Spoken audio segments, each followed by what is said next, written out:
Көгіне күнін өрлетіп, төрт түлігін төлдетіп, қаймақ пен сүтін көлдетіп келетін әз наурызды қазақ халқы асыға күткен. Өйткені жаңа күн жақсылықтың бастауы. Қыстан есен шыққан халқымыз бұл күні өткенге салауат айтып, келешектен бақыт тілейді.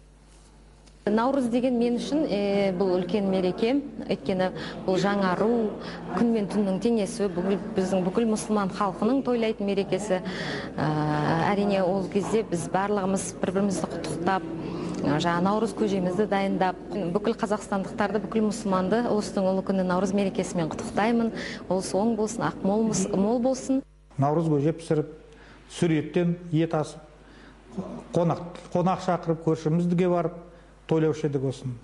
Сол біздің наурыз тойымызда бірімізге ақ тілек қана айтып, басқаша қара бірімізге, сол күнде біріміздің бауырлы ретінде көріп бірімізді құшақтасып, сол тойлар сондай ақ той деп есімізде қалды. Наурыз күніміз құтты болсын.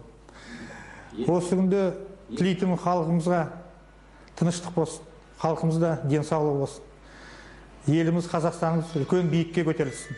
Наурыз, көктем және Қазақстан бұл сөздің үшеуі де жаңарудың белгісі сияқты. Сондықтан мен қазақ халқын наурыз мерекесімен құттықтай отырып, тек жаңа бақыт, жаңа табыс тілемін. Қазіргі саяси экономикалық салада Қазақстан, Ресей және Беларусь елдерінің ынтымақтастығы да осы көктем мерекесіндей мерейлі болсын. Наурыз мерекесі бұл біздің төл мерекеміз. Бұл шығыс халқының мейрамы, жыл басы, жаңарудың алғашқы беті. Мен барлық қазақстандықтарды, әрбір шаңырақты осы жаңа жылмен құттықтағым келеді. Ақ мол болсын, әр үйге бақыт, татулық, береке келсін деп тілеймін. Жаңа жыл құтты болсын.